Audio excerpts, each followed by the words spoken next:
We've always been close, intimate, even after Harry. Those words didn't come from a random gossip columnist or a jealous ex. They came straight from Marcus Anderson, the man who, for years, was described as Meghan Markle's other half. When those words slipped out, they didn't just cause whispers. They caused a royal-level earthquake, because in that single confession, the shiny image of Meghan and Harry's fairy tale love began to crack. Marcus wasn't some stranger from Meghan's past. He was the man who built her social world, the one who opened doors that even royalty couldn't. Before Prince Harry, before the palace, before the Duchess of Sussex title, there was Marcus. He wasn't just a friend, he was her mirror, her confidant, her secret weapon. And when the world finally heard his words, the illusion of royal perfection shattered like glass. Picture this: Meghan Markle and Marcus Anderson, an unlikely duo in the shadows of royalty, quietly shaping headlines while the world watched Harry and the palace drama unfold. Marcus, the man Meghan called her closest confidant, dropping a single sentence that made everyone stop and ask, how much did he really influence the story we thought we knew? This isn't just royal gossip. It's the secret thread behind the love, the heartbreak, and the scandals nobody saw coming. Stick around, hit that subscribe button, and get ready, because this confession shook the royals to their core.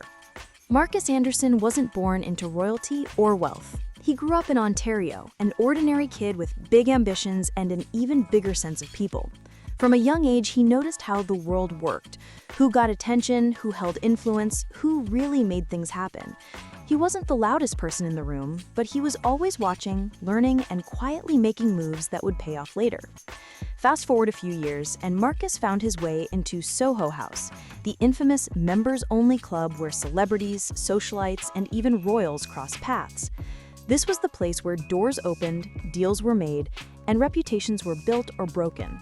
And Marcus, he thrived there. He quickly became the guy everyone trusted to connect the right people at the right time. He wasn't flashy, he didn't demand attention, but his presence mattered. Everyone who mattered knew him, or at least respected the ripple effect he created.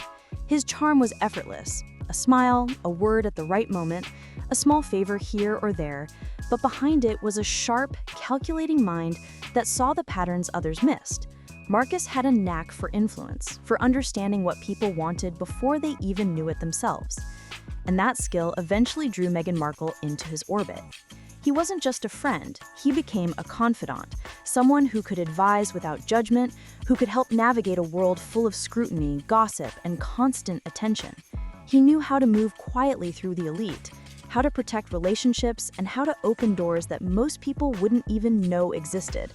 By the time the royal spotlight found Meghan, Marcus had already carved a space for himself in the shadows, quietly shaping events, making introductions, and becoming a trusted ally in a world that can be unforgiving to those who aren't prepared. His story is a reminder that power doesn't always come from titles or wealth.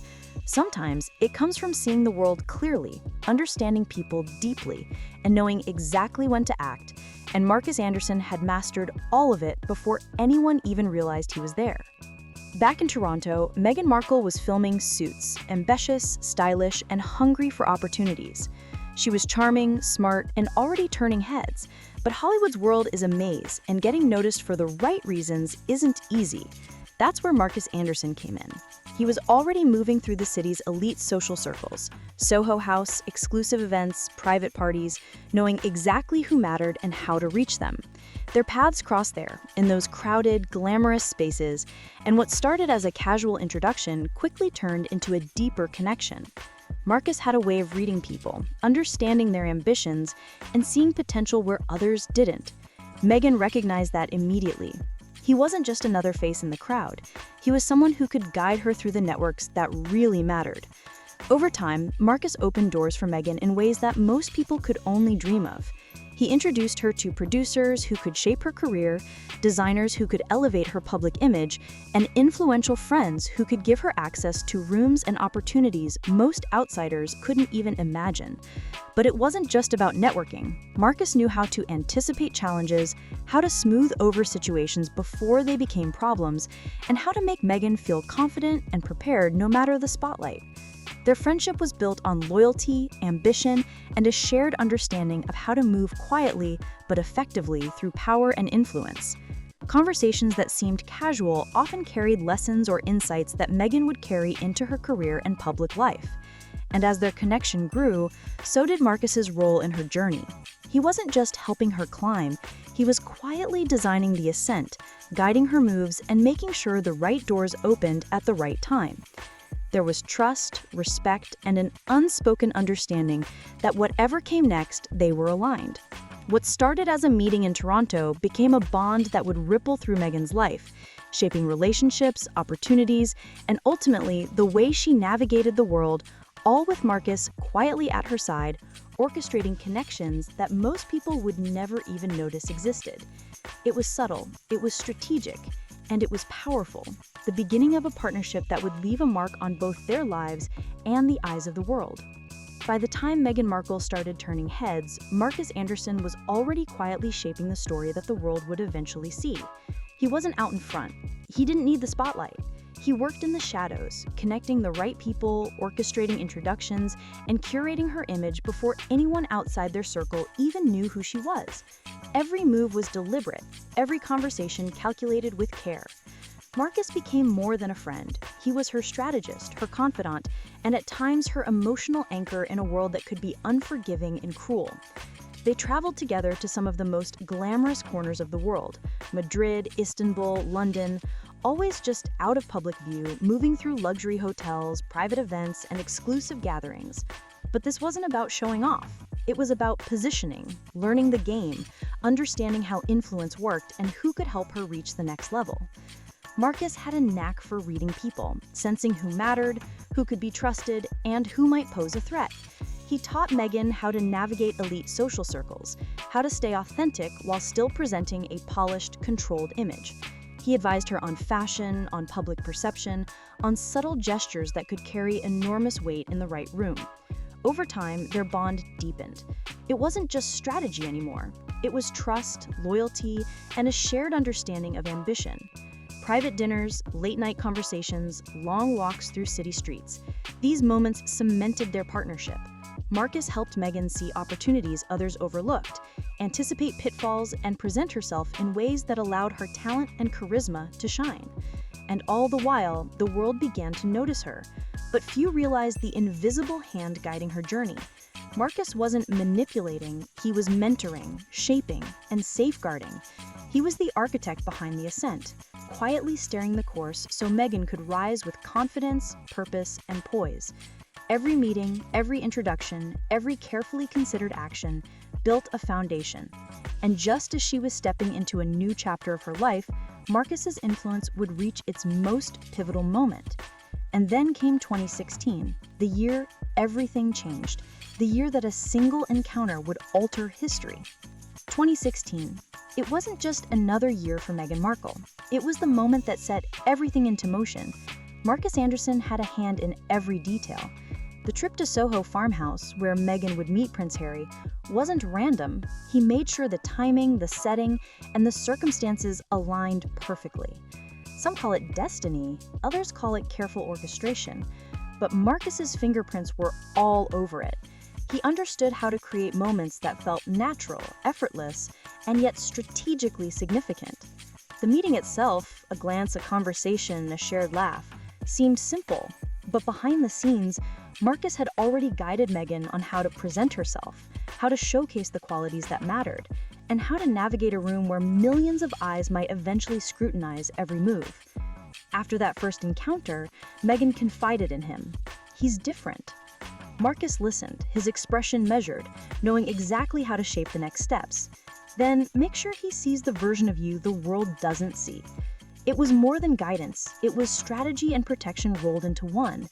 In that advice, you can see the blueprint of influence, subtle, precise, and powerful. And in that moment, the invisible triangle formed. Marcus was no longer just a friend or advisor, he was the bridge between Meghan and a future that seemed both extraordinary and improbable.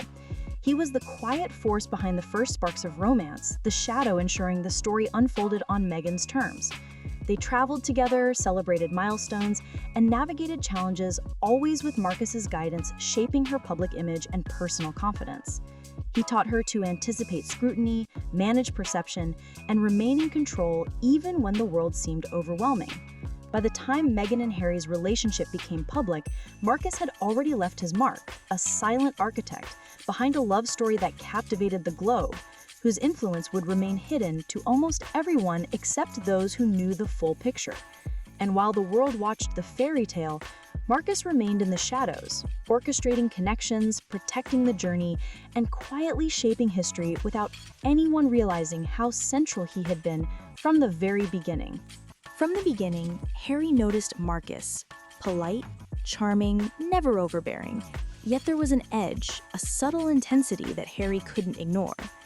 At first, it seemed harmless. Marcus laughed at Meghan's jokes, shared glances with her, and seemed to understand her in ways that felt effortless. Eye contact, inside jokes, small gestures, the kind of emotional shorthand that makes two people click instantly. And Harry, raised in a world where suspicion is survival, couldn't help but feel a twinge of unease. This wasn't jealousy exactly, but it was close. For the first time, he sensed someone else occupying a space he thought was exclusively his. Someone who had been with Meghan through her rise. Someone who quietly knew her ambitions, her fears, her private self. As the engagement approached, Marcus was everywhere. At dinners, trips, private celebrations, the unseen constant.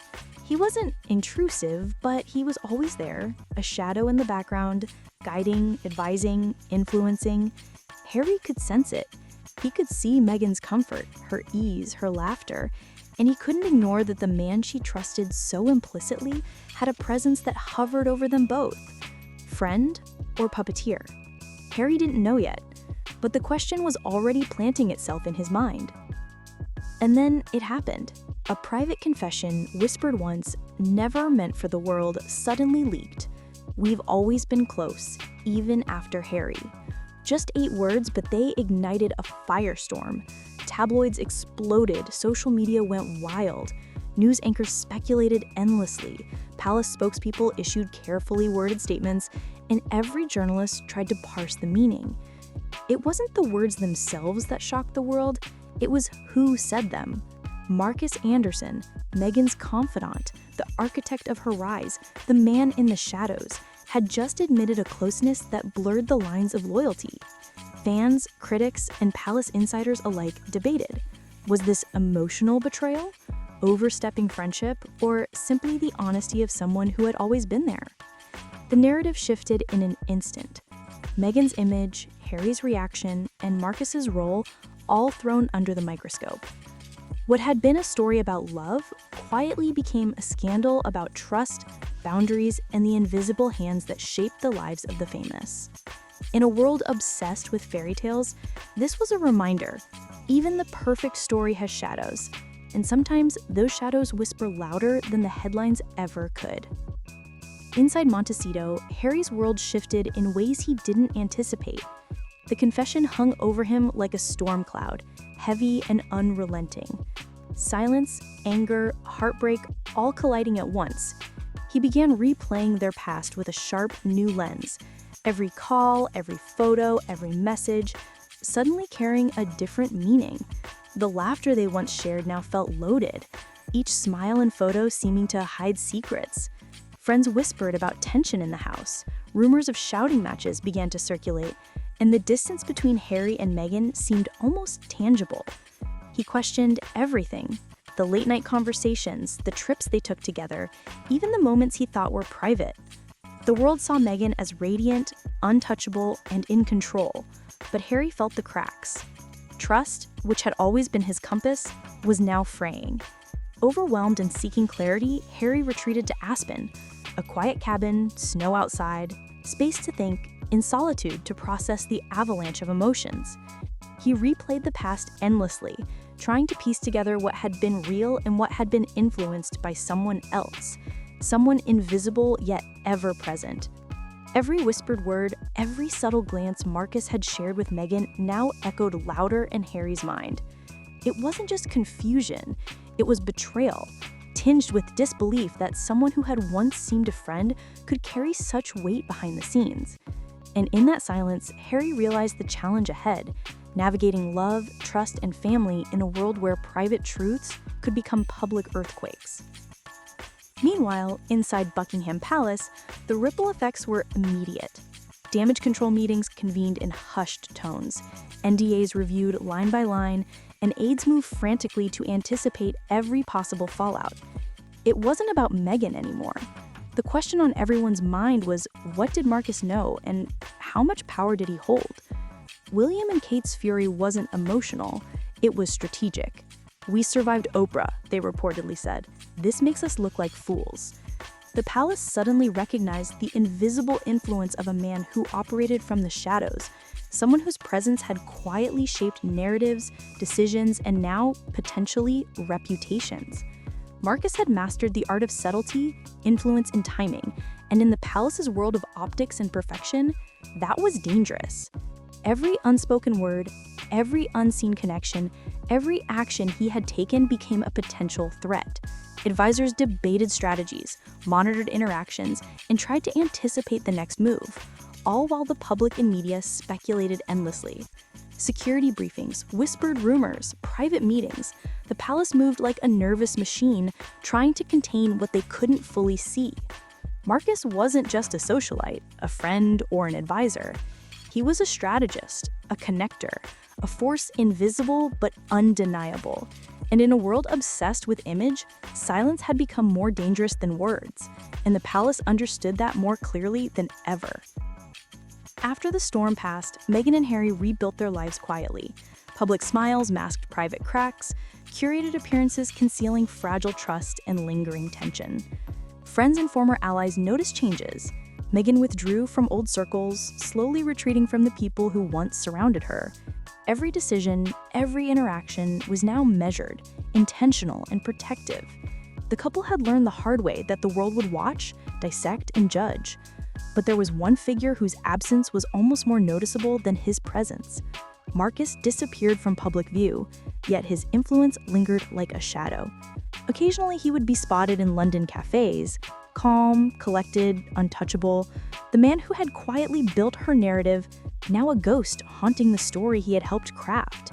The achievements Meghan and Harry celebrated carried traces of his guidance, the strategic placements, the introductions, the timing, all echoing his hand, unseen but powerful. What had once been a rising, visible force in her life had become an invisible one, leaving them to navigate the aftermath with lessons learned and trust redefined. The man who had built her story had become the ghost that haunted it, a reminder that influence often remains unseen until it's too late to ignore.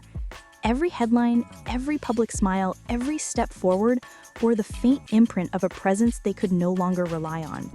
A ghostly reminder of power, loyalty, and the complexity of relationships behind the royal veneer. Maybe Marcus told the truth. Maybe he didn't. Maybe his closeness was loyalty, or maybe it crossed lines only whispered in shadows. In a world built on image, perception, and control, even one whispered truth can feel like an earthquake, shaking foundations no one thought were vulnerable. Behind every royal fairy tale, every curated appearance, every glittering headline, there are strings being held, guiding, shaping, and sometimes haunting the narrative. And sometimes the ones who remain unseen wield the most power.